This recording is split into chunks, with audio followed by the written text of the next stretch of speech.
जो निर्णय लिए, मैं उनको बहुत बहुत धन्यवाद देता हूं सभापति महोदय। और आपके ध्यान में होगा, अभय कमांड के माध्यम से एक बहुत बड़ी योजना हम लोग लेकर आए, जिसके माध्यम से लोगों को लॉ एंड ऑर्डर में सुविधा का सामना करना पड़ेगा और सुविधा मिलेगी।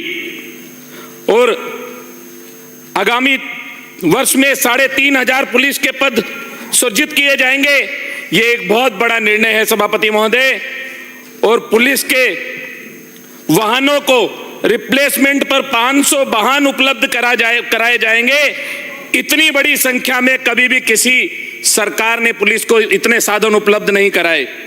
सभापति महोदय, 100 करोड़ का प्रावधान पुलिस के भवन निर्माण के लिए, कंप्यूटर के लिए, कैमरों के लिए भी रखा गया।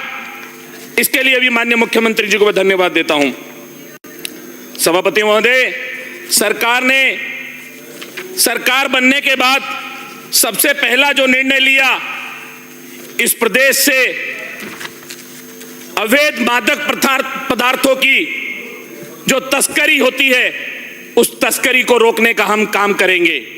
क्योंकि उसमें हमारे युवा बॉर्डर से लगते हुए क्षेत्र के अंदर, तो सभापति महोदय ये स्थिति है कि पिछले 5 सालों में 20 साल से लेकर और 35 साल का 80% युवा नशा करने लगा है।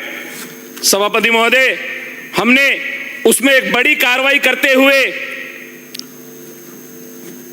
कुल 6,082 मुकदमे दर्ज किए और उसमें हीरोइन पकड़ी हमने 50 किलो, स्मैक पकड़ी 5 किलो 384 ग्राम और चरस पकड़ी 888 किलो। सभापति महोदय, इसके पीछे हमारी मंशा थी, हमारे देश का युवा सुरक्षित हो, हमारे देश का युवाओं को नशे की लत से दूर रखा जाए। सभापति महोदय, मैं जो आपके सामने ये विषय रखना चाहता हूं, प्लीज सदस्य ये विषय समझाइए, सीनियर है, किसी सरकार बार खड़े होकर कहेंगे, उधर से भी खड़े होंगे। ये विषय बोल रहा है किसी सरकार का या किसी व्यक्ति का नहीं है सभापति महोदय। ये विषय युवाओं के जीवन से जुड़ा हुआ विषय है सभापति महोदय। ये इस सदन को राजस्थान की 8 करोड़ जनता देख रही है और उनको यह भी आभास हो रहा है, इस गंभीर विषय पर चर्चा हो रही है और कौन सा दल इसमें कितनी भागीदारी निभा रहा है। सभापति महोदय, मैं आपसे इतना निवेदन करना चाहूंगा कि हमने अपने कार्यकाल के अंदर, इन 1.25 साल के अंदर, माननीय मुख्यमंत्री भजनलाल शर्मा जी ने और हमारे प्रदेश के गृह मंत्री जी ने साइबर क्राइम पे एक बड़ी कार्रवाई करते हुए हमारा जो मेवात क्षेत्र है उसके अंदर बुलडोजर तक चलाने का काम किया। क्योंकि ये लोग तब सुधरेंगे जब इनके ऊपर आर्थिक चोट पड़ेगी, ये लोग तब सुधरेंगे जब इनकी आत्मा पर चोट पड़ेगी। साइबर क्राइम के माध्यम से पिछली 5 साल के अंदर सभापति महोदय, मुझे ये कहते हुए बड़ा दुख हो रहा है, उत्तर प्रदेश से योगी जी ने क्राइम करने वाले क्रिमिनलों को भगाया, मध्य प्रदेश से शिवराज जी ने भगाया और उन सब ने पनाह ले ली राजस्थान के अंदर। यहाँ के नेताओं ने पनाह दी उन्हें, यहाँ के नेताओं ने क्राइम करने में उनका सहयोग किया। सभापति महोदय, आप आंकड़े उठाकर देखेंगे तो पिछली सरकार के अंदर बजरी खनन से लेकर और अवैध हथियार तक की घटनाएं लगातार बढ़ती चली गई। सभापति महोदय, आप देखेंगे कि हमने शराब के मामले में भी अवैध शराब 24,600 लीटर हमने अवैध शराब पकड़ने का काम किया। और अवैध हथियार सभापति महोदय 532 2 नाली और अवैध रिवॉल्वर पकड़ने का काम किया। और धारदार हथियारों की हम बात करें तो 4,500 की संख्या में हम लोगों ने पकड़ने का काम किया। सभापति महोदय, मैं तो आप लोगों से इतना निवेदन करना चाहता हूं, एक और हमारे मुख्यमंत्री क्राइम को खत्म करने की बात कर रहे हैं। एक और हमारे मुख्यमंत्री, भैया एक मिनट मेरी आवाज इतनी तेज है, उनको बोलने दीजिए। एक और तो हमारे मुख्यमंत्री क्राइम को खत्म करने की बात कर रहे हैं। एक और हमारे गृह मंत्री क्रिमिनलों को खत्म करने की बात कर रहे हैं। वहीं दूसरी ओर पिछली सरकार ने लगातार जो राजस्थान के लोगों के साथ किया, अभी मेरे से पूर्व वक्ताओं ने भी चर्चा की कन्हैया लाल की, क्यों उसकी मृत्यु होती अगर उसकी शिकायत पर किसी पुलिसकर्मी ने संज्ञान ले लिया होता, क्यों उसकी मृत्यु होती, क्यों गला काटा जाता, क्यों पूरे राजस्थान को शर्मसार होना पड़ता, क्यों शर्मसार होना पड़ता राजस्थान को। की बात करो, आपका नंबर आ रहा है, आपका क्यों हरीश जाटव जो दलित बच्चा था अलवर के अंदर, उसको पीट कर मार दिया गया। सभापति महोदय, 1.5 महीने तक हमने धरना प्रदर्शन किया, तब उसके ऊपर उसके हत्यारों के खिलाफ पुलिस ने कार्रवाई की। सभापति महोदय, शर्मसार तो राजस्थान तब हो गया जब इस सदन के अंदर महिलाओं के मामलों में मर्दों की दुहाई देने वाले लोग अभी तक बैठे हैं। और उससे बड़ी घटना भी तब हुई जब चूरू के अंदर एक थाने के अंदर एक महिला के साथ लगातार बलात्कार होने लगे।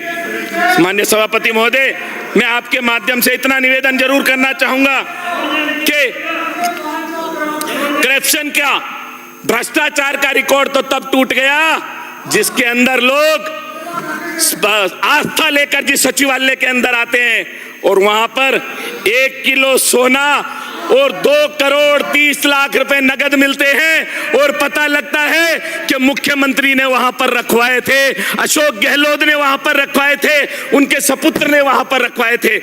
सभापति महोदय, मैं तो आपके माध्यम से इतना सा निवेदन करना चाहता हूं, पिछली सरकार के समय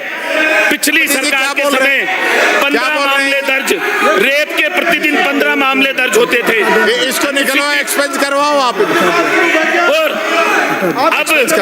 अब उसके अंदर 10% मामले कम हुए। सभापति महोदय, 2022 के खिलाफ लेके आएंगे विशेषाधिकार 2022 के अंदर क्राइम के जो रिकॉर्ड बताता है सभापति जी, 3000, ये जो मर्जी जो बोल रहे हैं, 3,12,732 मामले दर्ज हुए और हमारी सरकार में उसमें लगभग 9.5% की कमी आई। सभापति महोदय, मैं तो आपसे इतना सा निवेदन करना चाहता हूं, पिछली सरकार ने योजनाबद्ध तरीके से लोगों की आवाज बंद करने का काम किया। पिछली सरकार ने योजनाबद्ध तरीके से भारतीय जनता पार्टी के नेताओं को फंसाने का काम किया। पिछली सरकार ने लगातार इस तरह के काम किए जिससे कि लोगों की आवाज बंद हो सके। मैं भी लगातार दलितों के ऊपर हो रहे अत्याचारों के खिलाफ लड़ रहा था और उसमें मेरे ऊपर भी अशोक गहलोत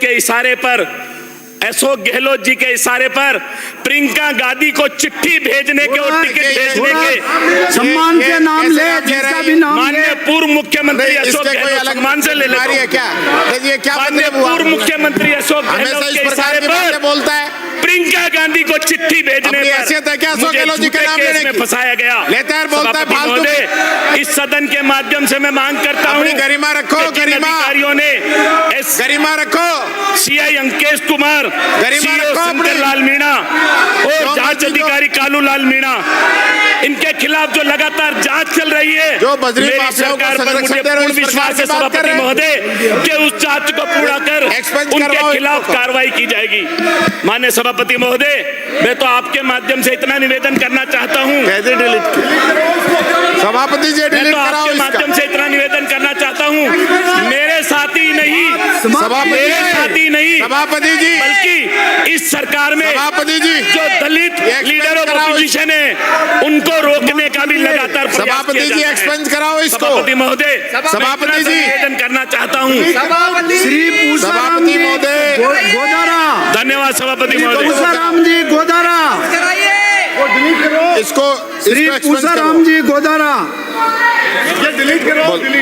कर दिया सभापति जी कर दिया पूसाराम जी गोदारा।